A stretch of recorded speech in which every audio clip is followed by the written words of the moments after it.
تو بقول فیض لمبی ہے غم کی شام، مگر شام ہی تو ہے، ہم ان مسائل پر قابو پا سکتے ہیں۔ جنریشن گیپ، اولاد کو سمجھنا، اولاد کو چاہیے کہ والدین کو سمجھے۔ اگر والدین کی تنخواہ، والدین کی مزدوری، اخراجات اس بات کی اجازت نہیں دیتے کہ وہ آپ کے خرچ کو اٹھا سکیں، تو پھر آپ کو بھی سوچنا پڑے گا۔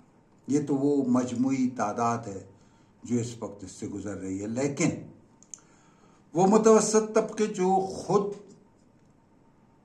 جن کے نوجوان خود بہت کچھ کر سکتے ہیں، ان کو اتنے پیسے مل جاتے ہیں کہ وہ اپنی تعلیم، اپنے لباس، اپنی موٹر سائیکل، موٹر بائک یا کار اس کو بہت اچھی طریقے سے پورا کر سکتے، تو ان سے تو شکوہ ہے۔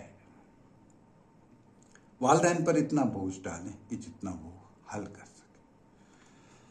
غربت کی شرح اگر شہری اس میں دیکھیں تو زیادہ کم ہے، 17.4 ہے، اور دیہی علاقوں میں دیکھیں تو 32.3 ہے، بلکہ 36.2 ہے۔ لیکن والدین اور اولاد کے درمیان جو مسائل ہیں وہ شہری علاقوں میں زیادہ ہیں، دیہی علاقوں میں کم ہے۔ وجہ یہ ہے کہ دیہی علاقوں میں تہذیب، اقدار، والدین کی عزت، اور دوسری چیز یہ ہے کہ ان کی خواہشات کا پھیلاؤ کم ہے۔ شہری علاقوں میں اس کے برعکس ہے۔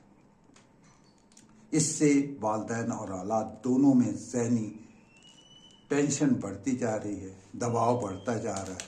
بہت سے مسائل ہیں جو ابھر کر بہت تیزی سے سامنے آ رہے ہیں۔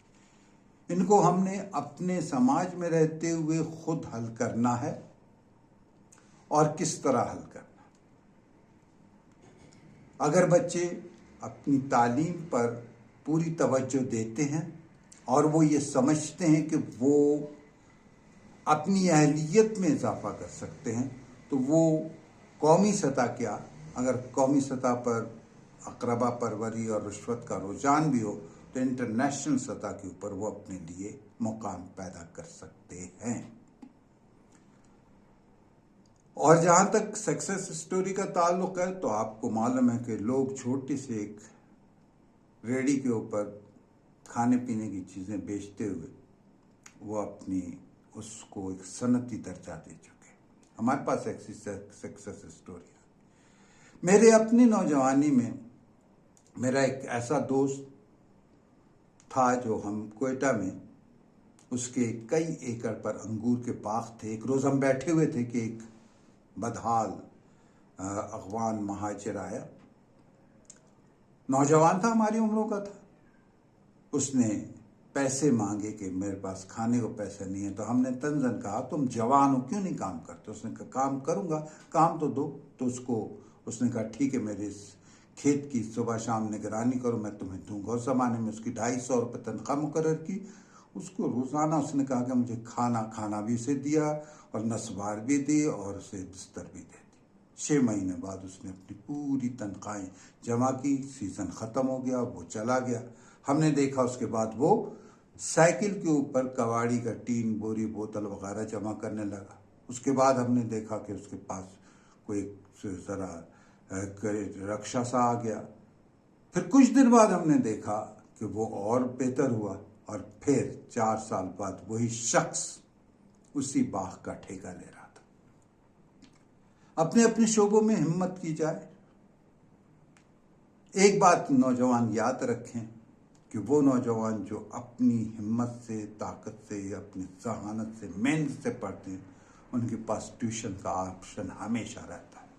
وہ اپنا جیب خرچ بھی نکال لیتے ہیں، اپنے اخراجات بھی پورے کر لیتے ہیں، اپنے کپڑا، یونیفارم، کتابیں بھی پوری کر لیتے ہیں، بلکہ گھر کی بھی کچھ مدد کر دیتے ہیں۔ چونکہ موضوع بہت زیادہ ہے، میں نے ہمیشہ کوشش کی ہے کہ اسے 10 منٹ سے زیادہ نہ بڑھاؤں، لہٰذا آج بھی والدین کو حوصلہ مندی کے ساتھ سمجھانے، ان سے بچوں سے، نوجوان اولاد سے گفتگو کرنے، اور اسی طرح والدین کے مسائل اور مشکلات کو سمجھنے کے لیے نوجوانوں سے درخواست کروں گا۔ یہ مسئلہ جو ہے یہ آئندہ بھی دوسری قسط میں بھی چلے گا۔ عرفان بیگ کو اجازت دیجیے، اللہ